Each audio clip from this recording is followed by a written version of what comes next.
Нужно ли венчаться молодым и как отметили праздники в исправительных колониях?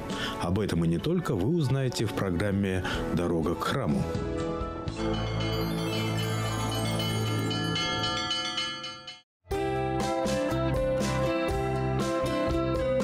В современном мире многие традиции, которые бережно хранились веками и строго соблюдались нашими предками, несколько видоизменились. Сегодня молодые люди все меньше внимания уделяют традициям, которые являются неотъемлемой частью закрепления союза двух любящих сердец. А зря. Регистрация в ЗАГСе и шумная свадебная вечеринка – это лишь часть торжества. При этом такое таинство, как венчание, отходит на второй план. Возможно, проблема не только в том, что прогрессивные жених и невеста принципиально не хотят следовать старинным традициям. Велика вероятность того, что будущие молодожены просто не до конца понимают удивительную красоту и таинственность венчания.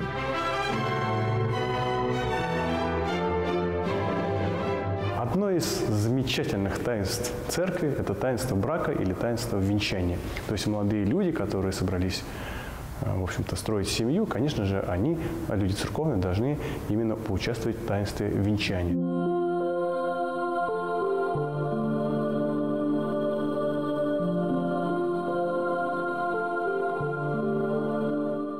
До X века невозможно было представить себе таинство венчания вне другого таинства, вне литургии, вне Евхаристии. И само таинство происходило во время литургии. Молодые вместе готовились к исповеди, к причащению. И, причастившись святых христовых тайн, в конце литургии священник или епископ читал над ними особую молитву, в которой благословлял их на семейную жизнь, на благочадие, на то, чтобы их совместная жизнь была удачной, терпеливой друг к другу, и чтобы они получили благословение жить вместе. Вся община, которая в древности была не так многочисленна, как в современности, видели и знали, что теперь эти молодые люди – муж и жена. Каких-то дополнительных действий не совершалось. Не было каких-то регистрационных действий и прочее. Но со временем, примерно с X века, таинство венчания выходит из вот этой соединенности с литургией и оформляется в отдельное таинство. Причин для этого было несколько. Но чаще всего причины были политические, по воле византийских императоров, которые пожелали, чтобы венчание никак не было связано с Евхаристией. На сегодняшний день наше таинство венчания совершается также отдельно от литургии, хотя в нем мы видим многие элементы, которые как раз и напоминают таинство Евхаристии. Это совместное питье из чаши вина, то, что и символически заменяет собой причастие. Венчание – это церковное бракосочетание двух любящих сердец. Ведь, как известно, брак заключается на небесах. В ЗАГСе новобрачные клянутся в верности перед людьми, а в церкви дают обещания перед Богом, согласно религии, которую они исповедуют. Современная практика венчания в православной церкви предполагает венчание после регистрации в ЗАГСе. Дело здесь вот в чем. Ведь само понятие брака, оно общественное. И брак совершается не во время венчания как такового. Брак предполагает ответственность между супругами, между друг другом, ответственность перед государством, перед будущими детьми. То есть брак – это явление общественное. И поэтому брак должен быть действительно заключен юридически, то есть в органах ЗАГСа. В таинстве венчания мы и спрашиваем у Бога благодать, помощь на уже заключенный брак. Поэтому, если вдруг супруги зарегистрированы в ЗАГСе, верны друг другу, живут действительно по-христиански, но почему-то еще не венчанные, то их брак все же является законным и настоящим. Но человеку, естественно, освящать каждое свое действие, каждое жизненное событие, особенно такое важное, как брак, и церковной молитвой. Поэтому для христианина совершенно естественно, чтобы брак был еще и венчан в церкви, для того, чтобы и спросить у Бога благословения на жизнь, на совместную жизнь, на рождение и воспитание своих детей. Венчание является одним из самых радостных, светлых и чистых событий в жизни молодой супружеской пары. Поэтому к нему нужно подходить осознанно. Ни в коем случае не совершая это священное таинство, повинуясь моде или простому желанию устроить красивый праздник из своей свадьбы. Венчание берет свое начало уже в древние времена. И в Ветхом Завете мы знаем, что существовало особые ритуальные действия для совершения над брачующимися. И первое чудо, как ни странно, Христос совершает именно придя на брак в Кану Галилейскую. Это то чудо, которое описывают евангелисты, и, как ни странно, оно совершено впервые Христом. И имеет оно также большое значение. На этом браке Христос превращает воду в вино. Мы все помним эту историю Священного Писания. Это говорит нам о многом, что Христос благословляет брачное сожительство, когда оно законно и когда супруги верны друг другу. Поэтому в христианстве, в православной церкви существует особое таинство, которое благословляет людей, мужчину и женщину на брак. Для невесты и жениха, венчающихся в церкви, установлены определенные правила, поэтому к ритуалу необходимо тщательно подготовиться. Что нужно для того, чтобы повенчаться? Да? Что необходимо? Конечно же, таинство венчания, как я уже и говорил, возможно только после таинства крещения. То есть венчаются люди оба, и жених и невеста, они оба должны быть православными христианами. И второй момент – это требование относительно недавно в нашей церкви, то, что венчает в церкви только после заключения брака в ЗАГСе. Да? То есть люди должны быть расписаны, иметь регистрацию. Ну и такие уже моменты подготовки, например, должны перед венчанием оба прийти в храм, поисповедаться, причаститься. Вот это тоже момент важный. Алексея и Калису наставляя, я на всякое дело благо... Церковное благословение брака состоит из двух частей – обручения и венчания. Брачующиеся становятся лицом к алтарю, жених по правую, а невеста по левую сторону. Трижды благословив жениха и невесту, священник вручает им зажженные венчальные свечи – символ радости, чистоты и целомудрия.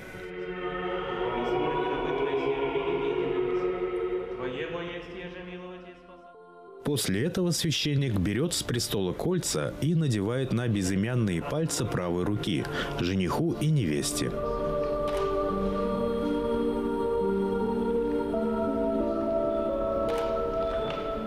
Затем жених и невеста трижды обмениваются своими кольцами во знаменование полного взаимного доверия друг другу.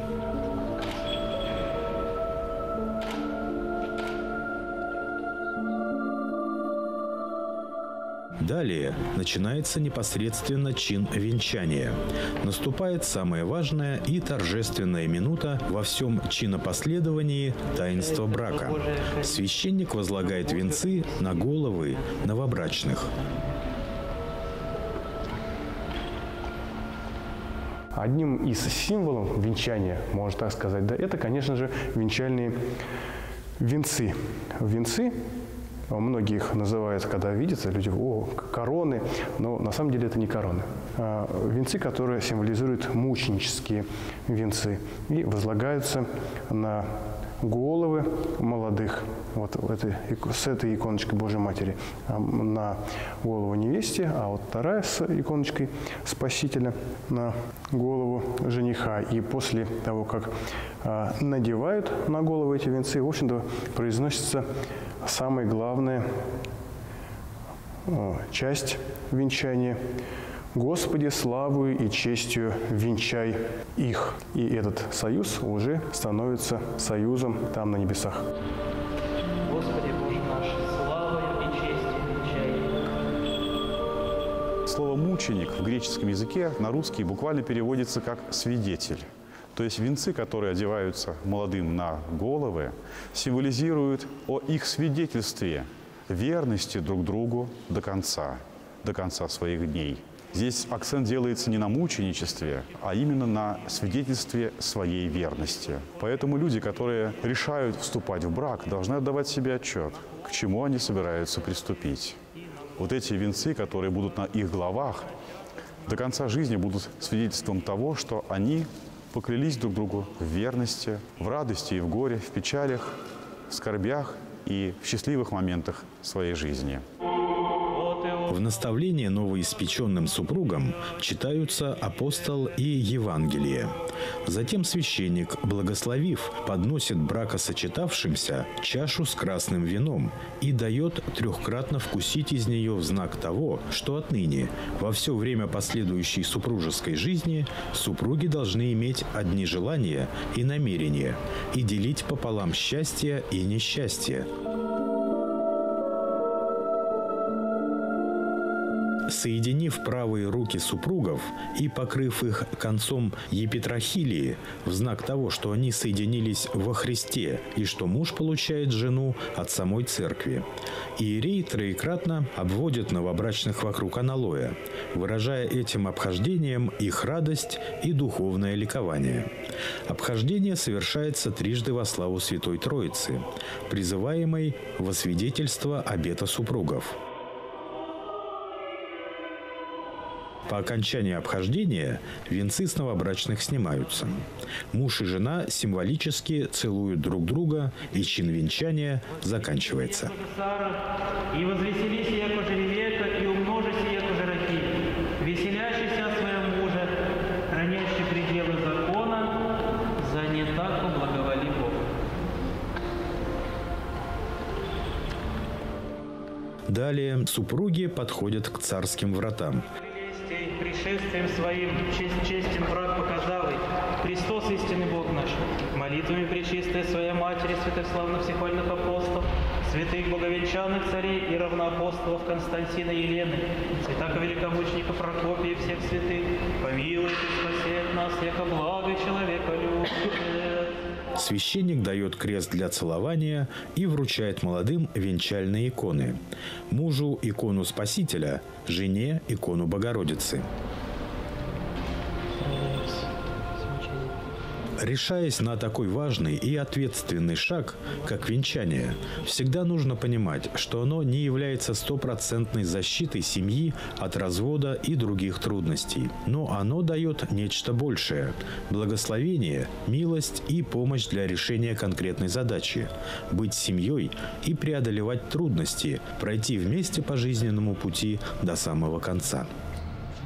Венчаться православным христианам нужно всем. Многие почему-то это отлагают, говорят, что это потом, это вот когда вот уже мы там состаримся или что. Это неправильно. Мы с вами родились, мы ведем своих детей креститься, да? Почему? Потому что вот сейчас они должны начинать жить с Богом. Также и брак должен быть освящен именно в начале самого брака, да? Не потом, когда мы уже 15 лет там проживем или так. Это неправильно. Это в корне неправильно. Почему-то среди людей это распространено мнение, но это не так. Мы только женились, и сразу мы должны венчаться, потому что во время венчания получают молодые благословения от Господа на счастливый брак, на деторождение.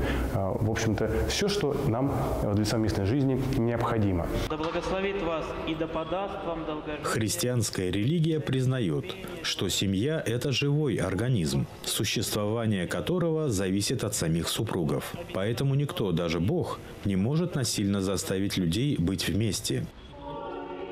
Иногда можно услышать вопрос. Если жизнь супругов не удается, если они доходят до такой критической точки, после которой следует развод, существует ли в церкви развенчание? Ответ здесь однозначен. Развенчания не существует.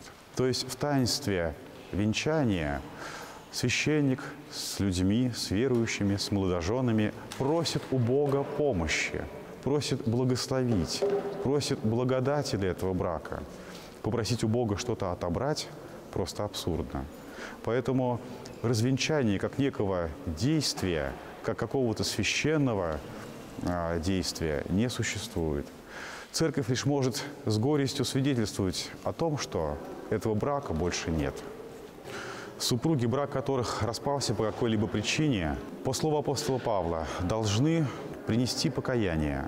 Это прежде всего. Ведь в этой ссоре, в этом разладе, как правило, виноваты чаще всего оба. И такое состояние людей после такого горького события в их жизни может быть уврачевано в таинстве покаяния. Нужно помнить, что расторгнуть священный церковный брак сложнее, чем брак, оформленный в ЗАГСе. Поэтому прежде чем принять решение о закреплении брака священным таинством венчания, нужно хорошо подумать. Есть несколько поводов, при которых церковь может благословить вступление на второй брак. Во-первых, это вдовство. Это прелюбодеяние, то невиновной стороне позволяется вступление во второй брак. Это зависимость человека, которую он добровольно приобретает. Алкоголизм, наркомания, игромания. Если человек не собирается бороться с этими греховными привычками, то невиновной стороне церковь снисходит до человеческих немощей и позволяет повторный брак. В исключительных случаях возможен даже третий брак. Четвертого невозможно ни при каких условиях. Если вы любите друг друга искренней и сильной любовью, мечтаете жить вместе долго и счастливо, то совершение таинства венчания поможет вам сохранить крепкую и дружную семью. Как бы там ни было, православие понимает брак случаем единичным в жизни человека. И человек призывается со всей серьезностью подходить к этому решению, ведь брак, по сути, явление уникальное. И хоть церковь и допускает в некоторых исключительных случаях повторный брак, но сам по себе брак воспринимается по образу единения Христа и церкви. И Христос понимается церковью как жених, а церковь его невеста. И в книге «Песнь песни», например, описывается то, как жених до конца идет, несмотря на какие-то скорби, невзгоды, готов отдать свою жизнь для того, чтобы посвятить себя и остаться верным своей любви, своей невесте, своей церкви. Всем благое поспешение, подашь, Господи, ныне сочетавшимся Алексию и Калисе, и сохрани их до многое и благое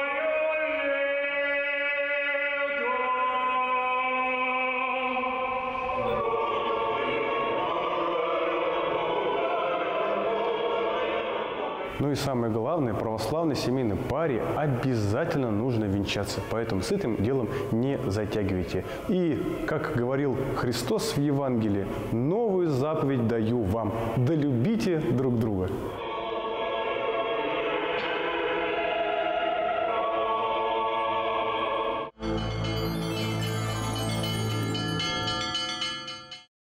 Скажите, пожалуйста, почему в православных храмах есть иконы и росписи, а в мечетях нет? В мечетях не бывает изображения так же, как и в иудейских храмах. И связано это с тем, что в Ветхом Завете был запрет, полный запрет на изображение. Изображать нельзя было Бога для того, чтобы предостеречь людей от идолопоклонства, чтобы в противовес язычникам, чтобы люди не кланялись камню, дереву, краскам, тому, что изображается. В Новом же Завете, в христианских храмах, напротив, мы видим изобилие росписей, иконы, стены храмов расписанные. Этот вопрос решался на VII Вселенском соборе, когда действительно нужно было поставить точки над «и».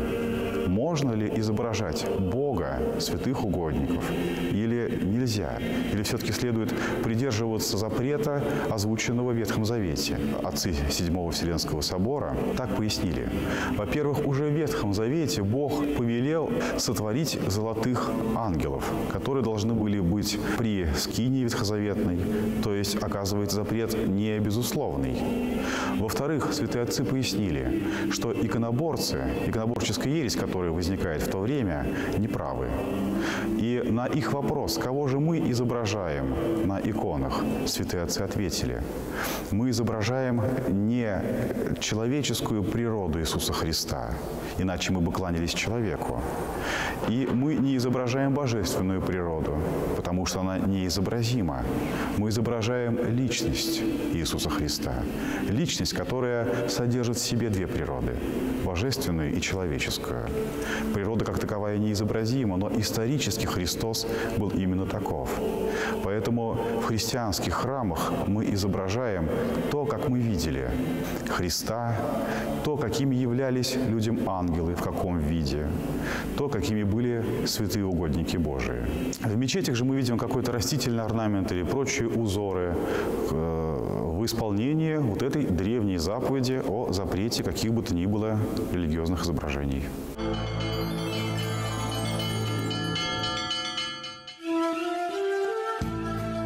В день празднования Крещения Господня епископ Салаватский и Кумертаусский Николай в сослужении сотрудников отдела по тюремному служению Салаватской епархии совершил чин великого освящения воды в исправительных учреждениях, расположенных на канонической территории Салаватской епархии.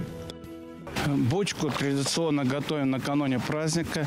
Ее заранее готовим, красим, подготавливаем это, смотрим герметичность ее. В 2 часа ночи под присмотром сотрудников, соответственно, набираем воду, освященную уже, наливаем ее в бочку. И купаются не только христиане, но и мусульмане. Снимают все грехи. То есть это как бы слияние 2 конфессий идет. После освящения воды осужденные в знак веры в благодатную Божью силу святой крещенской воды совершили массовые купания в специально устроенных для этого купелях – Иорданях. Крещение Господне традиции, купаемся постоянно, каждый год. У нас праздник, посещает нас постоянно епископ, владыка наш, Салаватский, Кумертаусский Николай. Купаемся. Легкость обычно, нормально чувствуешься, светло, как будто с тебя что-то упало. В праздничный день Крещения Господня в храме в честь Божией Матери взыскания погибших при исправительной колонии номер 4 владыка Николай лично совершил таинство крещения 2 осужденных. В нашем территориальном управлении 19 подразделений, и в каждом подразделении функционирует православная комната и мусульманская комната. У нас 3 храма и 3 мечети. Активно приветствуем и отмечаем праздники, как мусульманские, так и православные. Это способствует прежде всего духовно-нравственному воспитанию осужденных. Они как бы очищаются, как-то становятся лучше. Как правило, верующие осужденные, они не нарушают установленный порядок отбывания наказания, активно работают, трудятся, учатся и условно-досрочно освобождаются. Также в этот день по благословению епископа Николая в храмы и молитвенные комнаты при исправительных учреждениях, расположенных на территории Салаватской епархии, была принесена копия небоявленного животворящего креста Господня. Несмотря на то, что мы находимся на территории спецучреждения, по благословению владыки и при сотрудничестве с администрацией колонии в храм был доставлен крест для поклонения. Это копия явленного Гаденовского креста, который путешествует сейчас по всей России. Вот этот проект, который уже крестный ход, который совершается на протяжении нескольких лет. Следует отметить, что данная традиция посещения исправительных учреждений в дни празднования Богоявления, Крещения Господня, является ежегодной.